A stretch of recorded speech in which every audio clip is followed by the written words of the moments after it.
Meet me again in Talks Talking Hadis. Hai guys, assalamualaikum warahmatullahi wabarakatuh. Welcome back to Talks Talking Hadis. Oke guys, di sini kali ini kita akan talkingin tentang hadis pengobatan dan pencegahan. Oke, karena aku belum hafal dengan hadisnya, maka aku akan baca ya. Di sini aku akan langsung aja baca artinya. Telah menceritakan kepada kami Muhammad bin Ubadah al-Wasiti, telah menceritakan kepada kami Yazid bin Harun, telah mengabarkan kepada kami Ismail bin Ayyashi, dari Talabah bin Muslim, dari Abu Imran al-Ansari, dari Al-Darda, dari Abu Al-Darda, ia berkata, Rasulullah SAW bersabda, sesungguhnya Allah telah menurunkan penyakit dan obat, dan dia menjadikan bagi setiap penyakit ada obatnya, maka berobatlah kalian, namun janganlah kalian berobat dengan sesuatu yang haram. Hadis Sunan Abi Dawud, nomor 3874.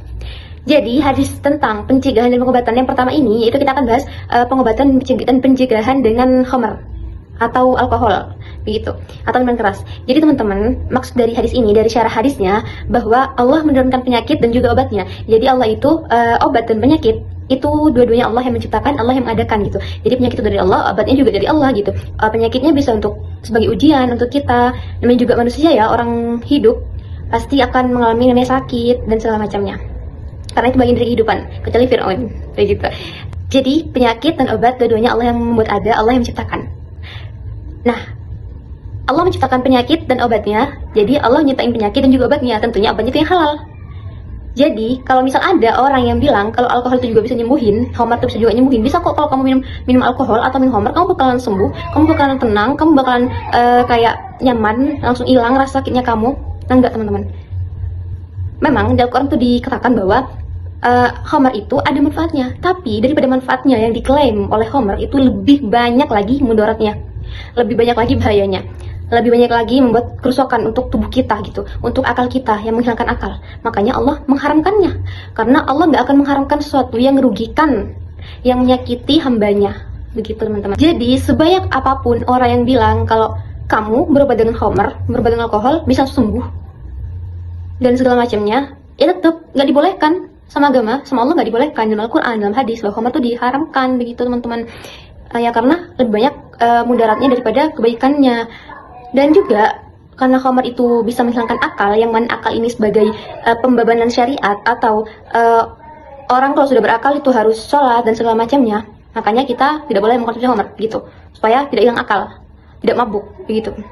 Jadi kita berobat dengan obat yang halal, dengan yang tidak memabukkan, yaitu seperti khamar dan lain-lainnya. Tetapi apabila dalam keadaan yang sangat darurat dan tidak ada lagi obat selain obat yang haram tersebut, entah khamar atau apapun, maka diperbolehkan oleh syariat. Apabila memang benar-benar tidak ada obat lain selain itu. Dan juga dalam penjelasan dari syarah hadis tersebut, dikecualikan kalau air kencing unta. Seperti yang sudah kita ketahui ya teman-teman, air kencing itu kan kotor ya, dan kita banyak tahu bahwa dalam fikih air kencing atau apa ya, kotoran manusia, kemudian kotoran hewan, itu kan hukumnya najis. Dan ya kalau najis berarti nggak boleh dong dikonsumsi, tapi dikecualikan kalau air kencing unta. Karena balik ke kisah dua orang Armin yang pada waktu itu datang kepada Rasulullah mengadukan permasalahannya dan meminta ditunjukkan obat untuk penyakit yang sedang dialami, begitu. Kemudian Rasulullah menyarankan untuk mengkonsumsi air susu dan air kencing unta. Makanya dikecualikan dalam syariat kalau air kencing unta itu tidak najis dan tidak haram untuk obat, begitu. Oke teman-teman, jadi itu bunyi hadis dan juga syarahnya perihal apakah boleh berobat dengan sesuatu yang haram atau berobat dengan khamar, minuman keras atau alkohol yang memabukkan. Dan dalam hadis tersebut dikatakan bahwa tidak boleh, gitu. Tidak boleh dan dilarang berobat dengan sesuatu yang haram, kecuali dalam keadaan yang benar-benar darurat.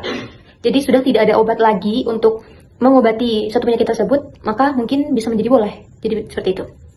Kemudian kita lanjut ke hadis yang kedua tentang pencegahan dan pengobatan, yaitu hadis tentang habatus sauda atau jintan hitam. Teman-teman bisa tahu kan, sekarang jintan hitam atau habatus sauda udah gak cuma di makanan aja, tapi udah ada dimasukkan ke dalam ingredients yang ada di pasta gigi dan segala macam, karena memang banyak khasiatnya. Dan dalam hadis sudah dikatakan, ini bunyi hadisnya, yang artinya telah menceritakan kepada kami Yahya bin Bukair, telah menceritakan kepada kami Al-Laits dari Ukail dari Ibnu Syihab, ia berkata, telah mengabarkan kepadaku Abu Salamah dan Sa'id bin Al-Musayyab bahwa Abu Hurairah memberitahu mereka bahwa ia mendengar Rasulullah SAW bersabda, pada jintan hitam atau habatus sauda terdapat kesembuhan untuk setiap penyakit, kecuali asam, atau asam di sini berarti kematian. Kata Ibnu Syihab berkata, asam adalah kematian, dan al-habbah as-sauda adalah asyuniz, nama lain dari jintan hitam. Hadis riwayat Bukhari nomor 5688. Nah, jadi teman-teman, syarah dari hadis ini habatus sauda itu memiliki banyak sekali khasiat, dapat mengobati segala macam penyakit, kata hadis ini. Kecuali apa? Kecuali kematian. Jadi semua penyakit, insya Allah dengan izin Allah, kata Rasulullah, habatus sauda ini bisa nyembuhin, insya Allah, bisa ngobatin, bukan nyembuhin ya, bisa ngobatin segala macam penyakit, kecuali kematian itu. Pada zaman itu, habatus sauda itu lebih dikenal dengan sebutan asyuniz. Berbeda dengan sekarang. Kalau sekarang lebih populernya habatus sauda, sudah tidak populer dengan asyuniz. Orang-orang lebih mengenalnya dengan habatus sauda atau jintan hitam. Kalau masa itu lebih dikenalnya dengan istilah asyuniz, bukan habatus sauda. Dan pentafsiran atau pensyarahan dari habatus sauda itu kayak gimana sih gitu. Yang kayak gimana habatus sauda itu? Ulama berbeda pendapat. Ada yang mengatakan bahwa habatus sauda itu, sebagian ulama yang bilang kalau habatus sauda itu adalah biji sawi, ada yang bilang adalah buah batem dan segala macam, ada yang banyak perbedaan pendapat begitu. Tapi pendapat yang lebih kuat dan banyak yang juga yang yang lebih bersepakat itu bahwa habatus sauda ini jintan hitam begitu. Jadi asyunis atau habatus sauda disepakati lebih ke jintan hitam. Karena kalau biji sawi itu gimana gitu ya alasannya? Ininya yang lebih disepakati itu. Habatus sauda itu adalah jintan hitam. Kemudian yang berikutnya yaitu hadis yang tentang pengobatan dan pencegahan, yaitu hadis tentang talbinah. Jadi talbinah itu banyak juga khasiatnya, manfaatnya untuk kesehatan fisik dan juga untuk kesehatan mental. Sebagaimana dalam bunyi hadis berikut, telah menceritakan kepada kami Yahya bin Bukair, telah menceritakan kepada kami Al-Laits dari Ukail dari Ibnu Syihab dari Urwah dari Aisyah istri Nabi Sallallahu Alaihi Wasallam bahwa apabila ada seseorang dari keluarganya meninggal dunia, lalu para wanita berkumpul untuk takziah, kemudian mereka atau orang-orang tersebut kecuali keluarganya dan orang-orang terdekatnya kembali atau pulang gitu ke rumah masing-masing, maka kemudian Sayyidah Aisyah memerintahkan untuk memasak periuk atau burma yang berisi talbinah. Lalu dibuat roti yang diremukkan dan disiram kuah. Kemudian talbinah itu dituangkan ke atasnya. Lalu ia berkata, makanlah darinya karena aku mendengar Rasulullah SAW bersabda, talbinah itu dapat menguatkan hati orang yang sakit dan dapat menghilangkan sebagian kesedihan. Hadis riwayat Bukhari nomor 5417. Dari hadis ini, talbinah itu dari kata laban, susu. Jadi talbinah itu berwarna putih, menyerupai susu. Dan talbinah yang berkhasiat itu, yang dapat memberikan khasiat, itu talbinah yang bertekstur encer. Jadi bukan yang kental dan kurang matang. Jadi talbinah yang memberi khasiat itu talbinah yang encer dan matang, bukan yang bertekstur kental dan belum matang atau masih mentah. Dan talbinah itu dapat dapat menenangkan itu, memberikan ketenangan, bikin kita tenang, bikin kesedihan tuh hilang. Jadi gak cuma mengobati penyakit sakit fisik saja, tapi juga bisa mengobati penyakit mental atau kesedihan tersebut. Sedih terhadap apapun, atau gelisah karena apapun, atau resah karena apapun, insya Allah dengan pertolongan Allah, dengan kita dengan kita mengkonsumsi talbinah ini, apalagi karena arahan Rasulullah dalam hadis, maka insya Allah dapat membantu meredakan hati yang sedang sedih, hati yang sedang gundah, hati yang sedang resah, kemudian fisik yang sedang kurang baik, begitu. Nah, untuk tinjauan saintifiknya, selain Nabi Muhammad SAW juga menyebutkan dua bentuk pengobatan alami yang barusan itu, yang sangat penting dan sudah terbukti khasiatnya secara tradisional maupun secara ilmiah. Habatus sauda itu atau Nigella sativa disebut sebagai obat segala penyakit, kecuali kematian. Nah, penelitian kontemporer menunjukkan bahwa biji ini mengandung thymoquinone dan digelon, yang merupakan senyawa aktif yang bersifat antiinflamasi, antioksidan, imunostimulan, dan anti alergi. Jintan hitam digunakan untuk mengobati asma, infeksi saluran pernapasan, gangguan lambung, serta meningkatkan daya tahan tubuh. Bahkan, penelitian di Mesir menunjukkan bahwa senyawa nigelon efektif menghambat kejang akibat histamin. Jadi banyak sekali khasiat dari habatus sauda atau jintan hitam ini, teman-teman.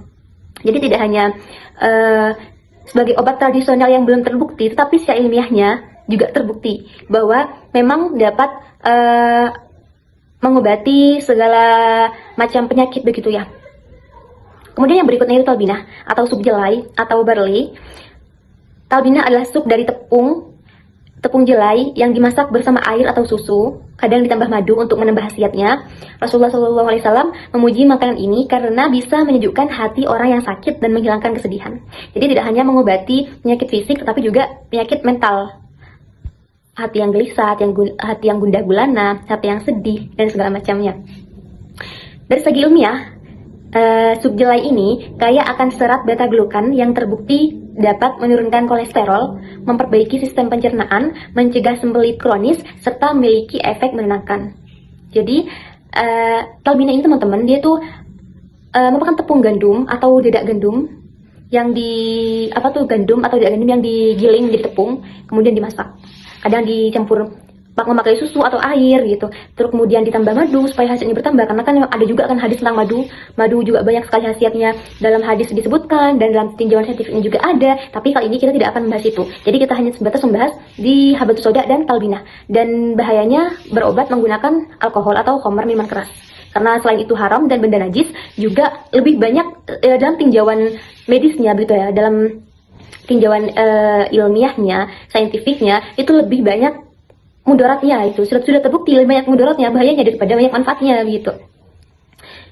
Yang mana dampak alkohol menurut ilmu kedokteran modern, selain karena larangan Allah Subhanahu wa taala dan juga larangan Nabi SAW untuk menggunakan khamar sebagai obat, sebagaimana disebut dalam hadis riwayat Al-Bukhari dan Muslim tadi, dan juga larangan Nabi SAW untuk menggunakan khamar sebagai obat, sebagaimana disebut dalam hadis riwayat Al-Bukhari dan Muslim, sangat relevan dengan temuan medis saat ini. Alkohol terbukti sebagai zat toksik yang menyerang sistem saraf, pernafasan, pencernaan, dan bahkan memicu kanker.